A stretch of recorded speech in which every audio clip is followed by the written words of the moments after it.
Welcome to the September-October edition of Access SCC. In this episode, we'll check in with two of our public access producers about the current projects they're working on. And we'll take a closer look at the audio options available for checkout and some tips on using the gear. We've made a few changes to the show that we hope you'll like, so sit back and enjoy.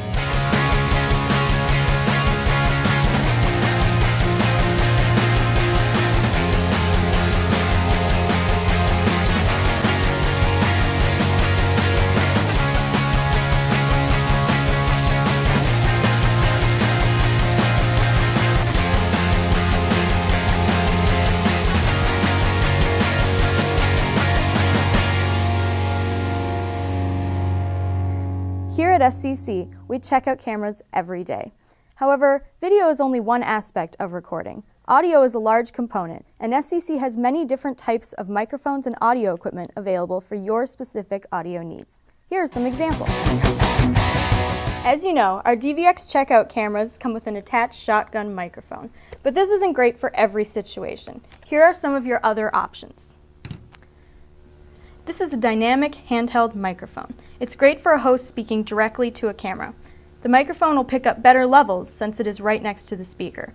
It connects to the camera using an XLR cable. This microphone doesn't require any batteries. This is a wired lavalier microphone. They are commonly used in the studio here at SCC. They are great for one or multiple speakers that are near the camera. It's small and it clips to your shirt, making it less distracting than a handheld, but it still picks up great directional sound. This microphone connects to the camera using an XLR input and can be extended to greater distances using extra XLR cables. It also takes a AA battery. This is a wireless lavalier microphone. This can be helpful if your speaker is far away from the camera or if the speaker will be moving around. It still picks up great directional sound, but beware because the wireless mics can sometimes pick up interference from other signals. These mics require 9-volt batteries, as well as an XLR to mini cable to connect the receiver to the camera. And make sure both the receiver and the microphone are switched on. This is a shotgun microphone, just like the ones on the cameras. However, if you check out one of these, you can connect extra XLR cables to bring the microphone closer to your sound. Shotgun mics can also be checked out with a boom pole or a mic stand. They require AA batteries. These mics will pick up more sound than a lavalier or a handheld, which generally targets just one speaker. Remember, SCC has headphones for checkout, so you can make sure your audio sounds good before you record it. We also have audio boards in case you need to mix multiple tracks together. So next time you do a shoot, make sure you check out the best audio equipment for your particular situation. Does that answer your question? Wow, that was very thorough. Do you want me to go over light kits too? Please don't. In this episode of Access SCC, we have added a producer spotlight. We will be sitting down with producers and talking a little bit about their past and present projects. Our first visit is with Barb Britton. Hi, we're here today to visit with SCC producer Barb Britton. And thank you for joining us today. It's a real privilege. Well, it's my pleasure. So just to start off, we're going to talk a little bit about how you got involved and about your productions here at SCC. So how long have you been a producer at SCC? Since 2005. 2005? 6 years. 6 years now, okay. Yeah. And what kind of got you involved initially? Why did you want to come to SCC? Well, it's only 3 miles from where I live, Wow. which is a great reason. But I was working on a project that I've completed. It's called Return to Shatek, The Courage of the Fool Soldiers. And I had already captured some footage, and I needed to start editing. And I knew I had to finally come here. I've been wanting to come for a year or so, but I'll never forget that day. Good. That was great. And so you're talking about your previous project. Are you working on some other projects right now, or? Well, when I finished that project, it took me about 4 years to do. But when I was done, I wanted to keep my skills, so I thought I'll start something that kind of fits with it, because I was still very interested in that time period. And I started a series called Prairie Profiles. Okay. And that's what I'm working on now.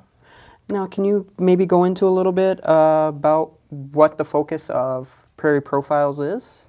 Sure. It's like biographies. Okay. I've asked people to, well, it's their autobiographies, so people will tell me their life stories. And I try to enhance it with their photographs and whatever I can. And most of the people I've interviewed are in their 80s and 90s. Oh, okay. So they have a long life and they have interesting lives. Oh, and I bet they probably have a lot of stories to tell too. Yes, they do, fortunately, and they're articulate people. So yeah. That's always helpful when you have someone that enjoys talking like that. So. Yeah. So, why do you feel it is so important to capture these stories on film? Well, it's important to me. I mean, I've been captured by their personalities and by their lives, and I kind of use that as my judgment, that if I really like it, somebody else will like it too.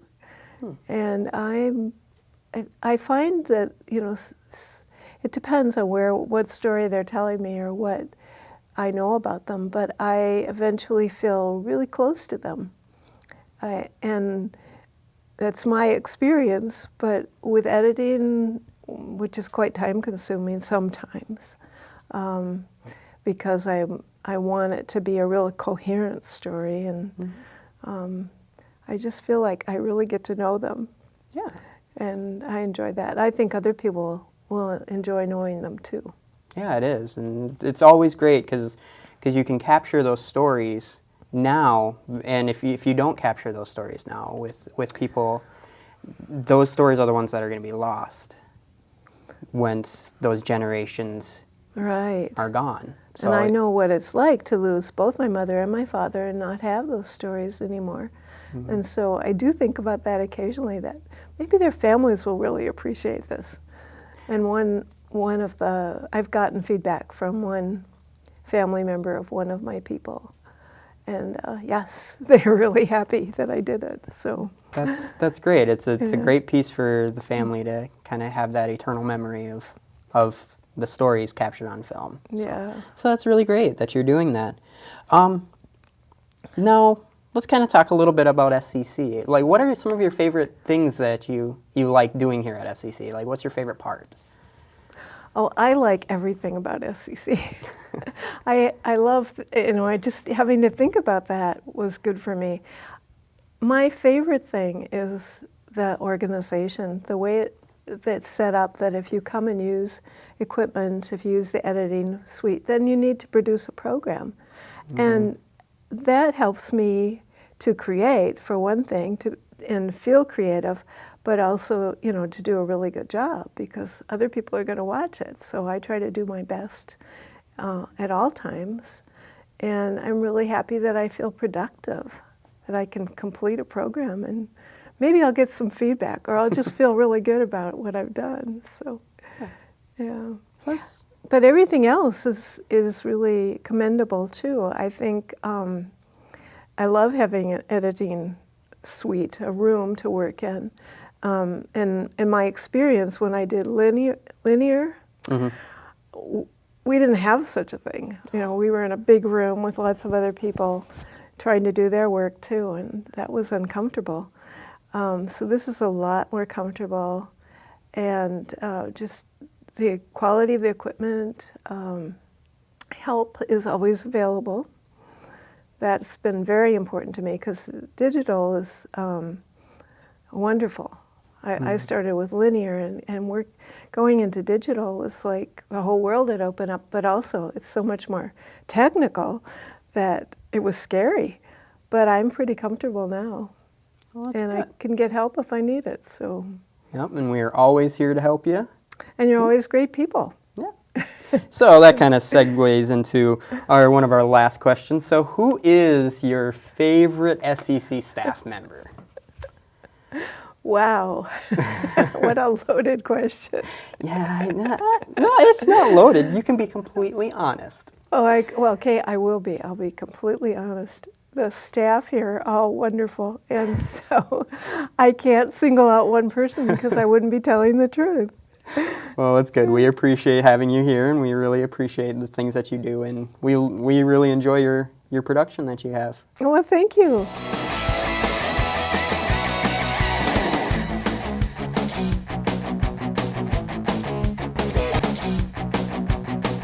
The thermostat in Studio A has recently been replaced, and we all know how hot it gets under these lights, so it's important that we know how to use it properly. Here's Ted to help us out. Hi, here is Ted to talk about the thermostat right now. Thermostat, this is all about this studio, which this studio has not a heating problem, but it has a cooling problem. Ultimately, it's all tied into your production, and it's all tied into managing the lights as well as managing this guy.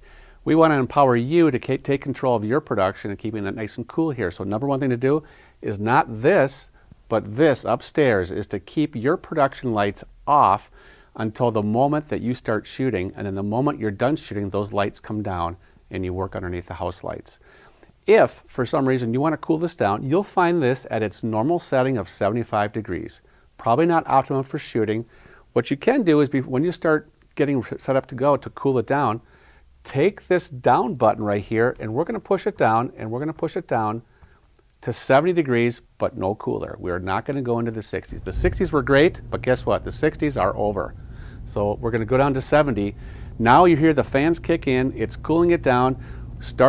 Keep working on our production, our pre-production stuff, and when we're getting ready to go, we're going to turn the system off so these fans won't get involved with your production, but it'll be nice and cool.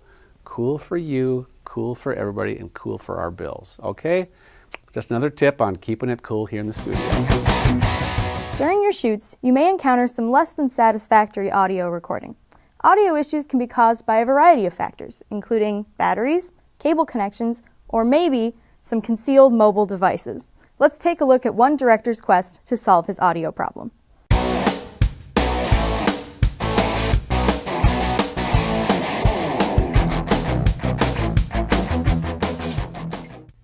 Okay, interview with an audio expert. Take one, action. Hold on, cut, wait, stop. We're not getting any audio. But how is that possible? I mic'd you myself, and I did a really good job. Did you check your inputs? You should probably make sure your wireless microphone is plugged into the input you plan on using. And since you're using a battery, you can turn off phantom power since you don't need it. Input 2. That's right. Power's off. No, it's not doing anything. Not such an expert, are you? Did you turn up the levels?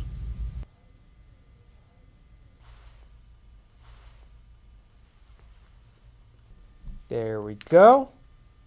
Let's get started. Interview with an audio expert. Take 2. Action. Good audio levels are key to a good production. This one's full of static. What could be wrong now? I know. I'll check the connection. No, that's not working. Do you have any theories, audio expert? The batteries are dying? Oh, I guess you're right. Yeah, let me do that. 1 second. There, all the batteries have been replaced. Should probably replace the microphone one too. I knew that.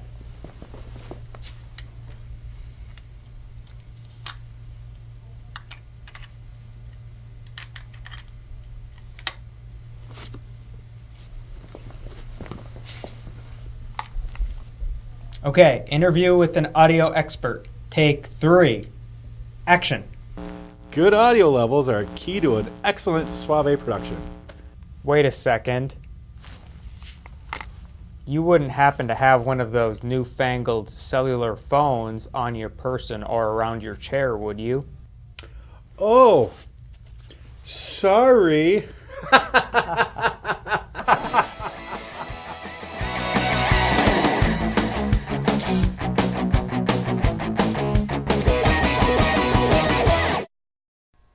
Staying connected with your favorite community media center is easier than ever.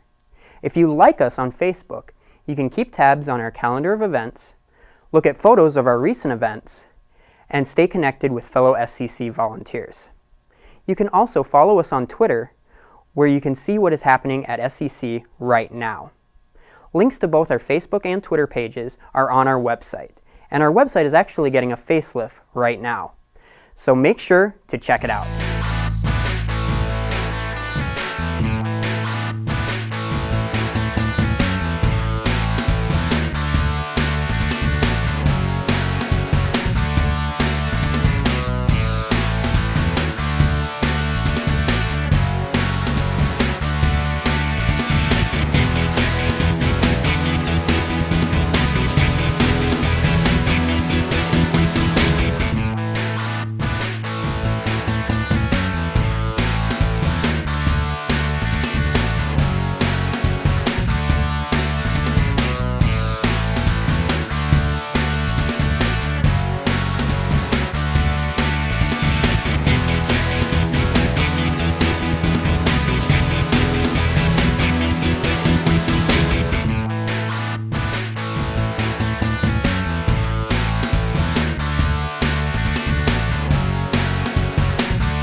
SCC has many talented producers that come through our doors. We recognize them annually at our SCC Excellence in Community Television Awards, and many of them also earn national recognition through PEG organizations like the Alliance for Community Media, NATOA, and even our regional Emmys. One such producer is Joe Carlini. Last year, Joe won a Student Emmy nomination for his short film Nigerian Kings, and he followed it up this year with 4 Emmy nominations. He is currently attending UW River Falls, where he's studying film and television, and he's here today to tell us a little bit about his projects and what it's like to be an Emmy-nominated producer.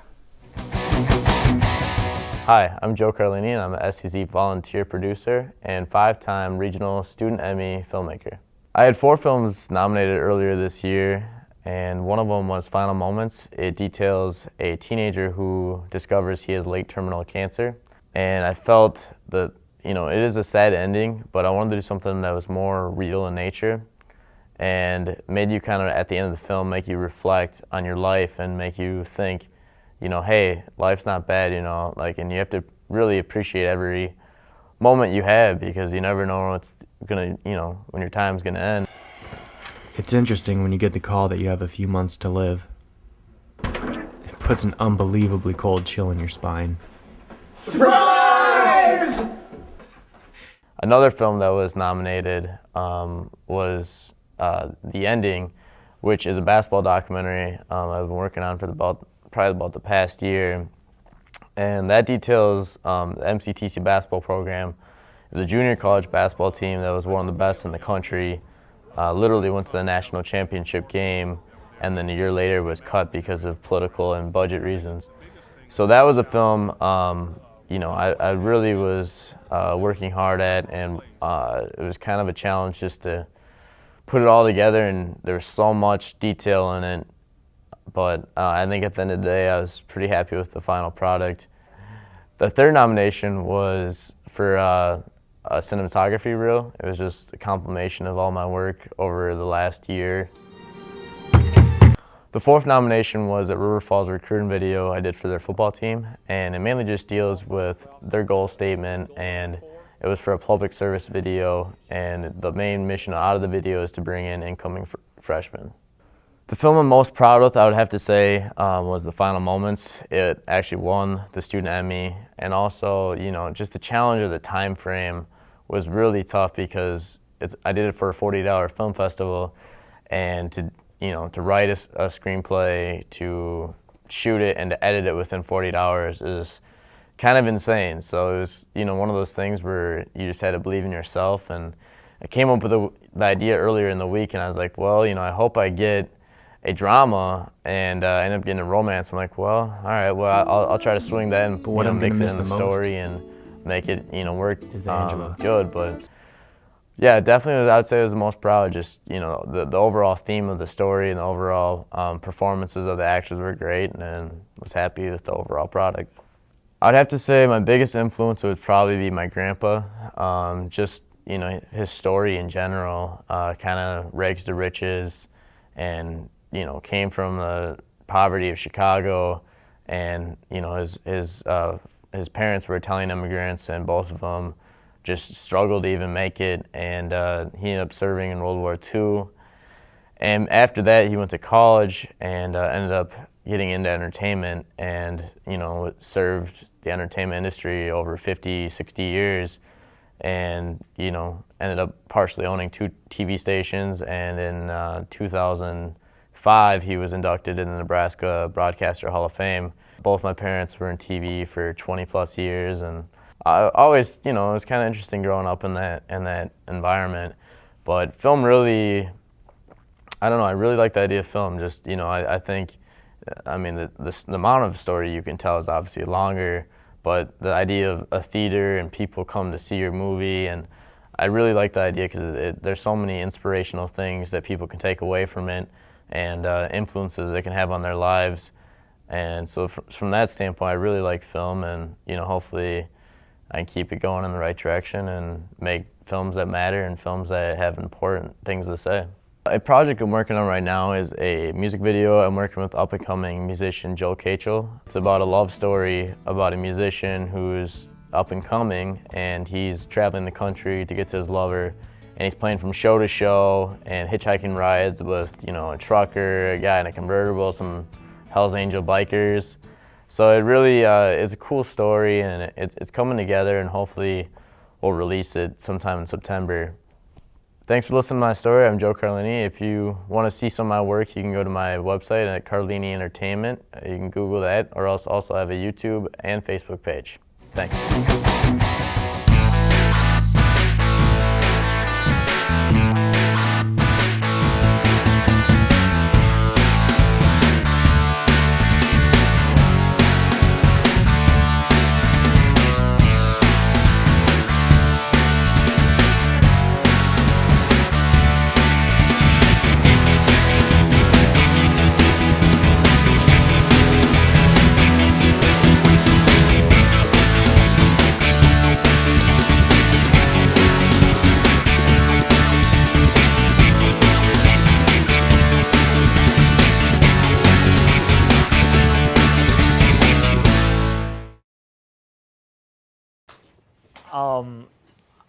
Briefly, just to tell you who I am, I'm Senior Producer News and Sports at WCCO TV, a title that means nothing to anybody, and frequently in-house doesn't mean much either. I grew up in our sports department, and after 14 years of being sports director, with the anchors, producers, reporters and photographers reporting to me, I moved into the news department, so I now advise the sports department, but primarily I'm a producer in the news department, and that means field producing and show producing. I think that the #1 mistake that people make is using effects not in motivated fashions, and the way that I always prove that is that one of the most successful shows on TV, and to me the best show on TV, is 60 Minutes. And you can go weeks without seeing a dissolve. You'll never see a wipe. You'll never see a graphic, other than the magazine behind them. They use visual storytelling techniques to tell their stories. They pick great stories. And even though I always talk about that the key is the end, the key is the audience, the key are your goals, you're never going to get there unless you make really, really good choices at the beginning. That you've got to pick good stories, good topics, good guests, whatever. You've all, on your shows, dealt with that you made a bad choice at the beginning, and it's like you're pushing the rock up and you're pushing the rock up the whole process. Your goal, whatever your goal is, to educate people, to get them interested in the thing that you're really excited about, whatever that goal is, you are looking for ways to use this medium to reach them over here. And all of this stuff that we're talking about are just tools for reaching them. I mean, to some extent, you may be better off, you know, and by the way, if your goal is to create the snazziest looking production and show off to yourself and your friends that you have mastered Final Cut beyond anybody else you know, that's a legitimate goal. But if that has, but that's got to, you only want to do it if that is what the goal is. You know, I mean, you could put together a music video and literally want to show it to a buddy that's been working on, you know, that has been learning Final Cut as well, and say, I used 76 different techniques on this just to see if I could do it. And then when you showed it to him and it proved it to him, you would have done your goal. But if the goal was to educate them about fly fishing, and there's goofy wipes in between shot sequences, then it didn't achieve the goal. What do I have? What are my goals? And how's the audience going to react to it? And it sounds like you're halfway or further than that there, because you're very sensitive to that your audience might feel like it's stale. Correct. Don't let that handicap you, though. Well, Because it's still, if you're the only person giving them access to this artist, you know, maybe you just need to present it differently and make it more that you're getting the thoughtful stuff from these artists rather than that it's the stuff the week that it's dropping. Okay. You know what I mean? And you're still getting those things, and particularly if you analyze what is it that you're really trying to do. Is it that you're trying to build more community, etc.? The other thing I would urge all of you guys, Ryan and I met each other through social media. I would consider building up your social media. I just keep track of, I keep a checklist of what I need in my head, what I need to make this TV. Okay, we need these 3 interviews, we need these elements, we need to make sure that we're covering this. Either go in with them on a checklist or go in them with a mental checklist. But I make sure that I'm through that checklist before we're done.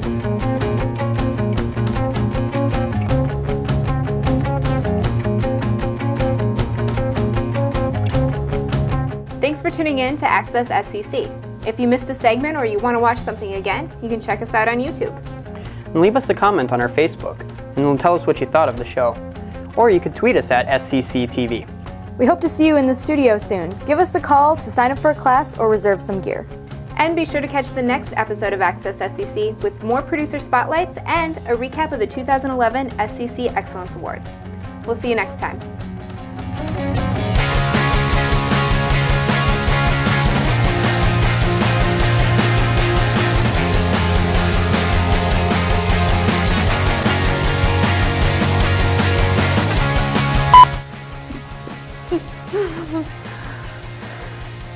Welcome. Sorry. All right, everybody be cool. I was born cool. Be cool, they're watching.